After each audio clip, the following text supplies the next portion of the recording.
Oke, tadi kita sudah sedikit bahas mengenai rich picture.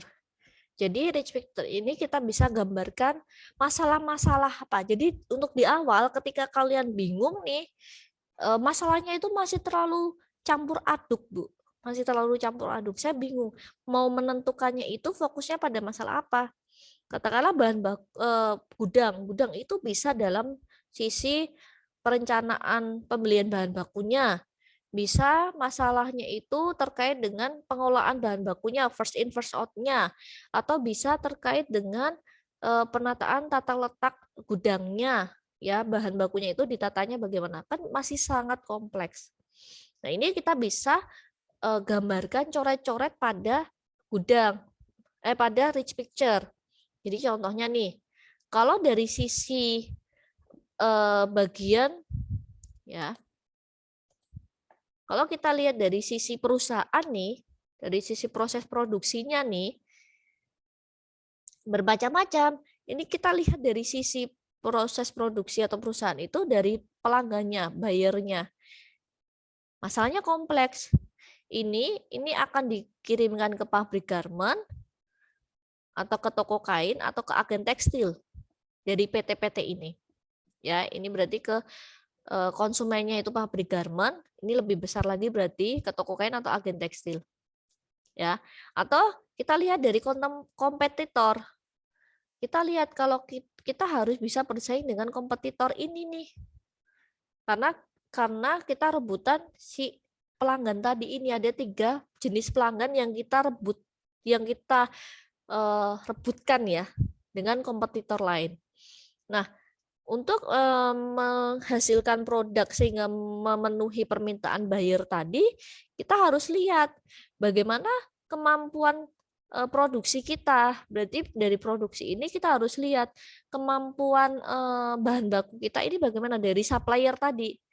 Supplier kita memiliki ada 3, supplier benang dari luar negeri, benang lokal, maupun dari office sendiri yang kita produksi sendiri. Ya, terus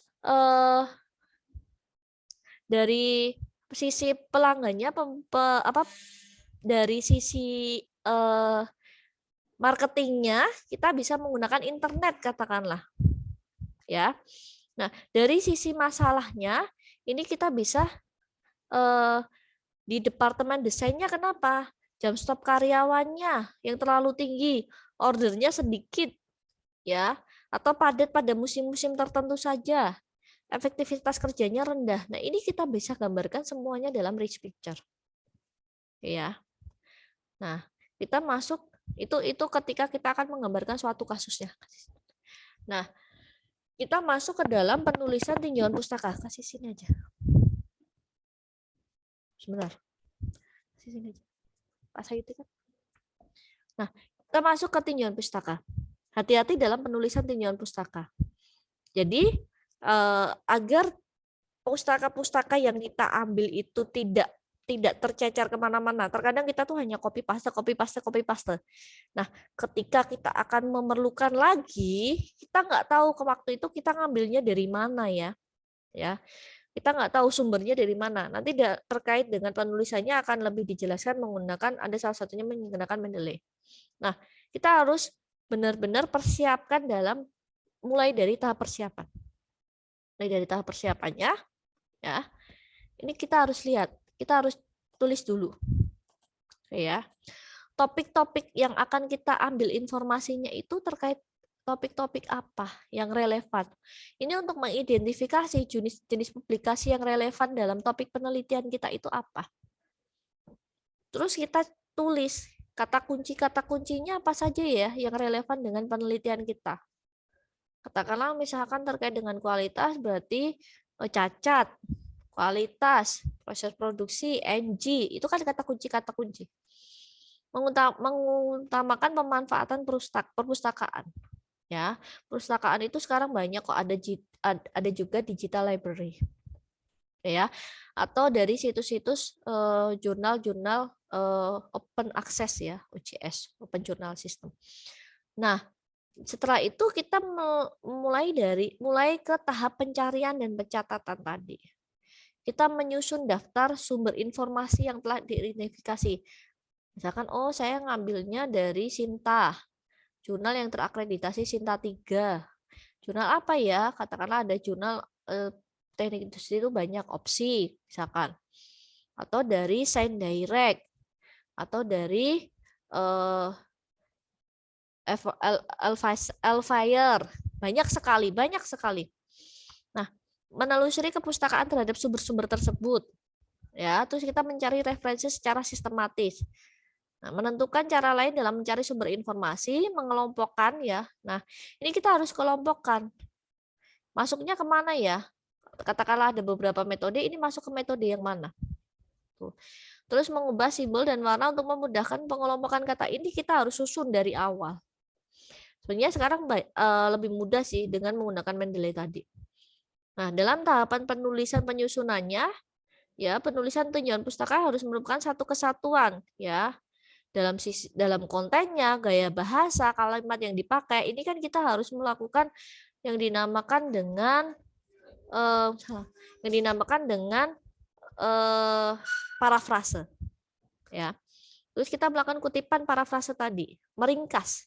Jadi kita tidak hanya langsung mengcopy paste saja, kita harus melakukan parafrase di sini. Oke. Selalu cantumkan rujukan asal tulisan kita. Sumbernya dari mana? Ya, hindari kata-kata pengganti orang seperti saya, dia, mereka.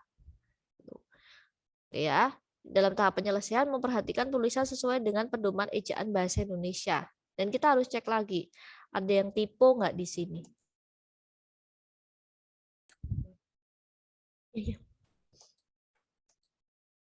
Nah, cara menulis kutipan, ya, penulisan kutipan ini hati-hati. Kalau di depan, ya kalau di depan, ini biasanya penulisannya kayak gini. Menurut Kelvin dalam kurung tahun. Menurut Kelvin dalam kurung tahun 1978. Ya. Nah, kalau di belakang, misalnya di belakang, kualitas bla bla bla bla bla bla bla menurut Kelvin tadi. Berarti di sini Kelvin, 1978. Ini kalau di belakang kualitas, misal kualitas adalah bla bla bla. Kalau ini tadi menurut Kelvin dalam kurung 1978 kualitas adalah bla bla bla. Itu ya, itu dalam mengutip. Nah, kutipan itu ada kutipan langsung dan kutipan tidak langsung. Ketika kutipan tidak langsung, katakanlah Kelvin ini saya ambil dari ya, Kelvin ini saya ambil dari Anissa. Berarti penulisannya adalah menurut Kelvin ya dalam ya Anissa. Tahun berapa kalian ngambil Anissanya? Katakanlah 2022. Kualitas adalah, paham nggak? Ini yang dimaksud dengan kutipan tidak langsung. Paham? Kalau di belakang ya bisa aja. Katakanlah kualitas bla bla bla bla bla ya dalam, atau kalau di belakang ini menurut Kelvin kualitas bla bla bla bla bla dalam kurung Anissa 2022. Gitu. Ya, sampai sini dulu. Ada yang mau ditanyakan nggak terkait kutipan langsung, kutipan tidak langsung? Silakan dibaca dulu terkait penulisan kutipan dan sebagainya. Karena ini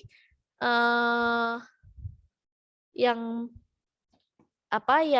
paling banyak kesalahannya dalam penulisan kutipan.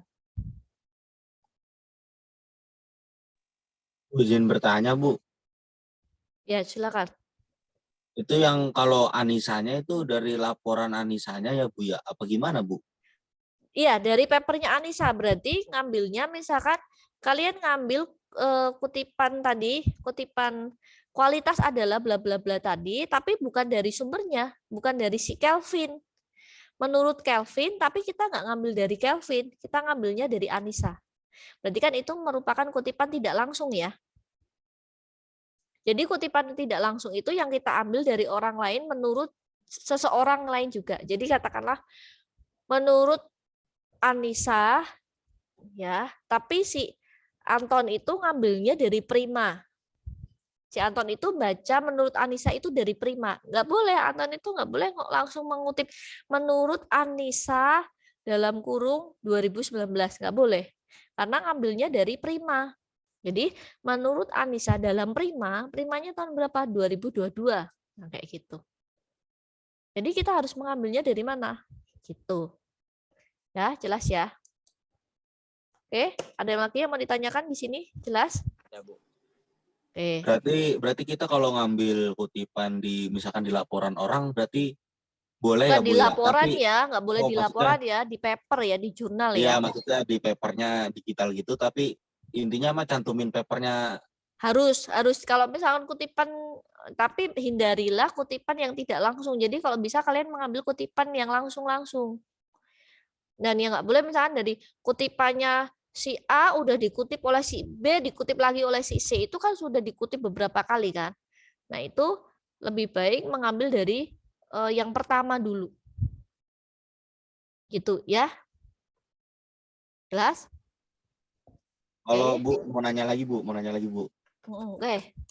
Kalau yang kutipan langsung itu berarti dari bukunya ya Bu ya, atau dari mananya Bu? Dari buku atau dari paper atau dari apa ya, pokoknya sumber-sumber yang diperbolehkan. Yang tidak boleh itu adalah skripsi, artikel seperti website, Google, Wikipedia, itu nggak boleh ya. Yang dibolehkan adalah dari jurnal, dari buku. Untuk misalkan kalian mengambil tentang antropometri ya atau ergonomi menurut Wigno Subroto, berarti ngambil dari bukunya Wigno Subroto kan, tahun berapa. Kalian benar-benar mengambil dari bukunya Wigno Subroto, ya itu boleh.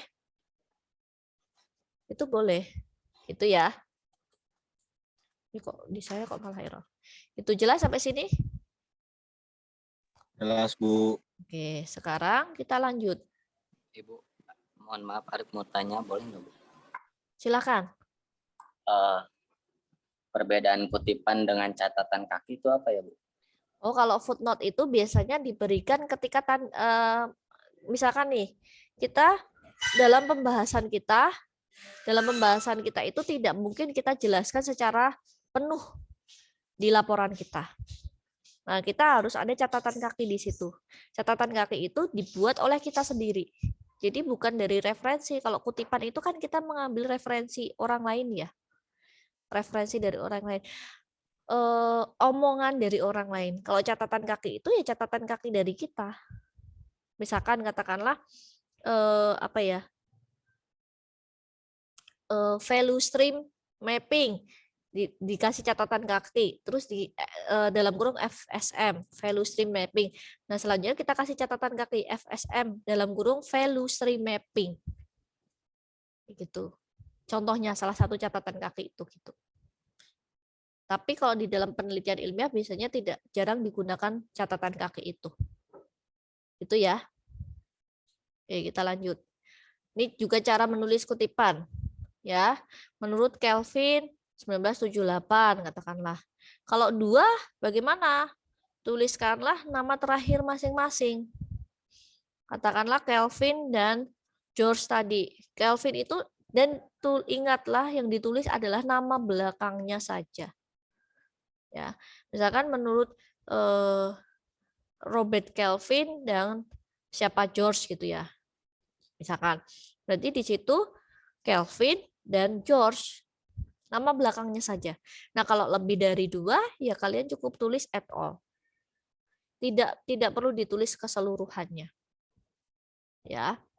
Nah, ada ketentuan-ketentuannya. Silakan dibaca dan ini tidak boleh salah ketika nanti kalian menulis proposal ataupun laporan. Kalau katakanlah lebih dari 4 ya. Ada Meshel, ini kan biasanya kalau nama luar kan dibalik ya, Meshel SL, McCloud, GP, lecture, dan sebagainya. Nah, ini kita tulis satu aja, Meshel et al. Atau Meshel dan kawan-kawan pada tahun 1976. Ini tidak perlu ditulis keduanya, tidak perlu ditulis keempat-empatnya. Ya. Nah, ini misalkan ada 2, ya. Ada Otmar dan Friendstorm. Ini nama akhir, keduanya sama-sama nama akhir. Kita tulis 2, Otmar dan Friendstorm pada tahun 1943. Kalau lebih dari 2, misalkan 4, cukup ditulis 1 saja dan yang lainnya DKK atau et al. dan nama belakangnya. Ya, nama pengarang itu ya. Kalau misalkan ada tanda ya kutip dalam kutipan, ada tanda kutip dalam kutipan kan, kalau kutipan itu kita kutip ya. Kutipan itu ada tanda kutipnya di sini nih. Nah, di dalam kutipan itu si penulis tadi misalkan Suwiknyo itu memberikan kutipan juga. Jadi ada kutip di dalam kutip. Nah, kutipan yang aslinya punyanya Suwiknyo itu kita kasih tanda kutip 1. Sedangkan kutipan kita dikasih tanda kutip 2. Ini untuk membedakan. Ya, untuk membedakan keduanya. Oke. Kita lanjut.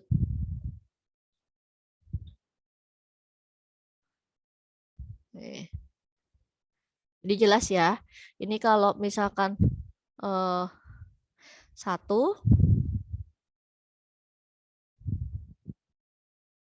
ini kalau 1, ini kalau 2, ya, dan ini kalau lebih dari 2. Ini kalau ada kutipan di dalam kutipan, ini memang kutipan asli dari Suwiknyo, dan di dalam kutipan kita berarti kutipan di dalam kutipan, ini ada 1, ini ada 2 untuk membedakannya. Oke. Nah, kayak gini. Ya. Kutipan yang sebagian dihilangkan. Kalau kita katakanlah kutipannya itu terlalu panjang dan kita akan menghilangkan sebagian kutipannya, boleh saja. Nah, bagaimana caranya? Kita kasih tanda titik 4. Ya, kita tadi kasih tanda titik 4, titik. Gerak manipulatif adalah keterampilan yang memerlukan koordinasi antara mata, tangan, atau bagian tubuh lain. Ini sebenarnya yang akan kita ambil cuma ini, tapi banyak bla bla bla yang termasuk bla bla. Nah, kita hanya mengambil beberapa. Nah, yang kita potong ini kita kasih tanda titik 4. Ya. Nah, nama pengarang dalam kurung bersama tahun terbitnya ya. Lebih dari, nah itu kita kasih tanda ini. Oke ya. Oke, jelas. Nah, ini yang harus ada, saya perbesar. Ini yang harus ada dalam kerangka, ini contoh kerangka penelitian. Jadi dalam kerangka, mohon maaf, ini bukan kerangka penelitian sih. Ini salah. Ini adalah diagram alir ya. Diagram alir penelitiannya. Nah, kalau kerangka penelitian nanti kerangka penelitian itu bisa dalam wujudnya rich picture tadi ya, mind mapping dan sebagainya. Ini diagram alir penelitian. Kita mulai dari tahapan mulai. Dari tahapan mulai. Misalkan dalam tahapan identifikasi. Apa sih yang akan kita identifikasi terlebih dahulu? Yang pertama kita harus mengidentifikasi, contohnya dalam penelitian ini mengidentifikasi, menentukan data penggunaan bahan baku itu yang akan digunakan oleh peneliti apa. Ya. Kita melakukan biaya kita harus menentukan biaya penyimpanannya itu apa saja. Ya. Karena dalam hal ini kita akan menentukan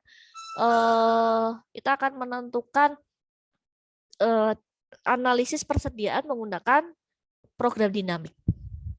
Berarti kan kita harus menentukan dulu data penggunaan bahan bakunya. Kita harus menentukan biaya penyimpanannya. Setelah itu, setelah data-data kita dapatkan, kita identifikasi, kita uji, kita hitung forecast peramalan dari data penggunaan bahan bakunya. Dalam inventory kan kita harus menentukan safety stock-nya. Terus kita analisis persediaan bahan baku itu menggunakan program dinamis tadi, karena metodenya adalah program dinamis di sini. Terus kita menghitung biaya penyimpanan dan pemesanannya. Nah, dalam tahapan pembuatan keputusan kita harus plot data bahan bakunya, menganalisis hasil peramalannya, menentukan safety stock-nya, ya, menganalisis biaya penyimpanannya, dan membandingkan dengan sistem perusahaan. Kalau memang semua sudah optimal, berarti solusinya sudah optimal. Kalau belum, bagaimana? Kita lakukan analisis hasil peramalannya lagi. Kita tentukan safety stock-nya. Ya, sampai dengan optimal, sampai dengan selesai. Ini contoh diagram alir penelitian sekali lagi. Ya. Oke. Nah, masuk ke sini. Cara mendapatkan situs jurnal yang kredibel. Yang ini nanti kalian bisa baca ya. Ini cuma cara mendapatkan problem. Jadi banyak sekali cara-cara mendapatkan problem itu bagaimana. Oke ya. Yang kemarin sebenarnya saya sudah bahas, makanya saya tidak terlalu bahas. Nah, sumber-sumber pustaka ini yang penting. Jadi hati-hati ketika kalian nanti mencari referensi, hati-hati jurnal itu atau paper itu masuk ke paper predator atau tidak. Paper itu terakreditasi atau tidak, terakui atau tidak. Paper itu bisa dipertanggungjawabkan atau tidak. Makanya hati-hati. Sumber-sumber utama pustaka itu harus menggunakan jurnal. Laporan itu kalau TA ya bukan dari laporan skripsi. Kita bisa mengambil katakanlah dari laporan disertasi. Penelitian ini bisa penelitian terdahulu. Informasi dari hasil wawancara atau email. Ini ketika data yang kita ambil adalah data primer. Ya. Terus kita lakukan sumber lanjutan, analisis terhadap sumber utama. Ya. Atau komunitas profesional. Kalau kita mau melakukan verifikasi terhadap hasil wawancara yang telah kita lakukan. Ya.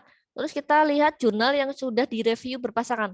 Biasanya kalau paper-paper terakreditasi mulai dari Sinta 1, Sinta 2, Sinta 3 sampai Sinta 6 itu sudah melakukan peer review.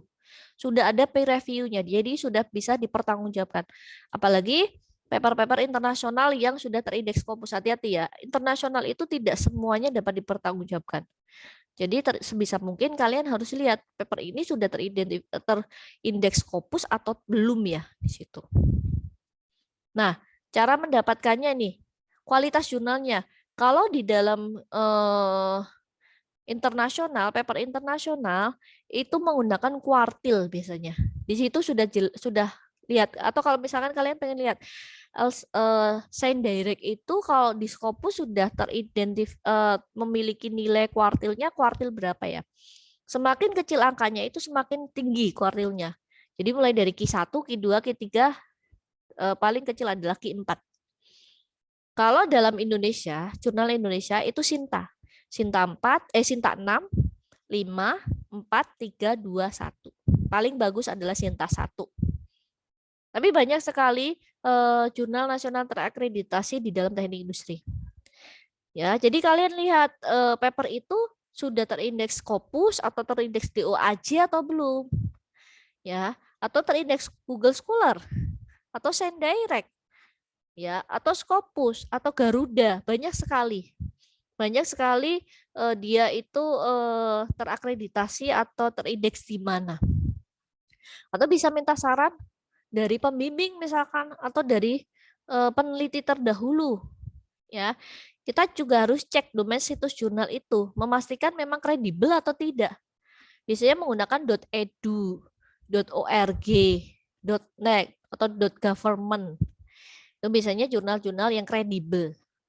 Jadi jangan mengambil dari Wikipedia, jangan mengambil hanya dari Google saja, google.com dan sebagainya. Atau artikel-artikel dari tugas-tugas besar biasa seperti itu tidak boleh digunakan sebagai kutipan, tidak boleh. Dan ketika kalian mencari referensi kutipan itu paper harus dalam kurun waktu 5 tahun ke belakang. 5 tahun ke belakang. Jadi kalau lebih dari 5 tahun biasanya sudah tidak relevan, ditolak. Kita harus cari yang lebih muda lagi. Jadi memang biasanya batasannya adalah 5 tahun ke belakang. Gitu.